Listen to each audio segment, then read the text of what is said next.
So ఇది జనరల్‌గా మనం ప్రతి సంవత్సరం ప్రతి 5 ఏళ్లకు ఒకసారి సర్పంచ్ ఎలక్షన్‌లో చూసేదే. మరి ఇది ఎవరికి లాభం చేస్తది, ఎవరికి నష్టం చేస్తది అన్నది చూడాలి. ప్రజలు ఒకటే ఆలోచిస్తారు అక్కడ.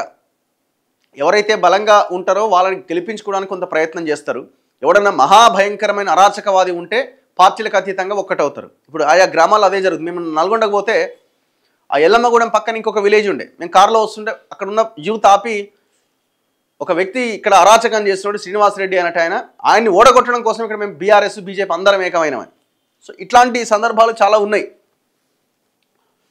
ఇది కాంగ్రెస్, బీజేపీ, ఇది బీఆర్ఎస్ కలిసి అని 3 రంగులు చేశారు చూడండి.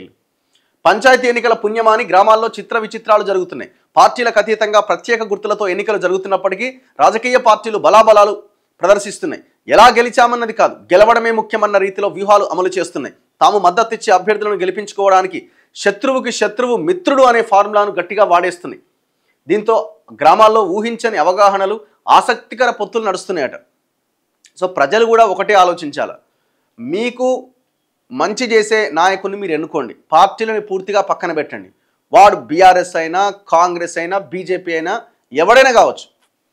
మీరు ఒకటే ఆలోచనతో ఓటేయాలి.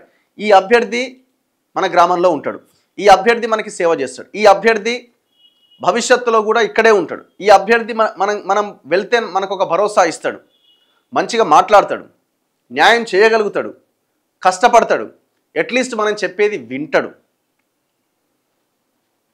సో ఈ రకమైన ఆలోచన ఉన్న నాయకులని మాత్రం మీరు ఎన్నుకునే ప్రయత్నం చేయండి. అది వాడు కాంగ్రెస్లో ఉన్నాడా, బీఆర్ఎస్లో ఉన్నాడా, బీజేపీలో ఉన్నాడా పక్కన పెట్టండి. ఈ లోకల్ బాడీ ఎలక్షన్స్కి, ముఖ్యంగా సర్పంచ్ ఎన్నికలకి పార్టీలతోనే సంబంధం లేదు.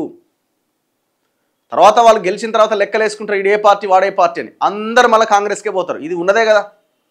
దాదాపుగా మళ్ళంతా ఏ పార్టీ అధికారంలో ఉంటే ఆ పార్టీలకే పోతారు. ఇప్పుడు పోయిన గవర్నమెంట్ హయాంలో బీఆర్ఎస్ గెలిచింది, బీఆర్ఎస్లోకి పోతారు, బీఆర్ఎస్లోకి పోయారు.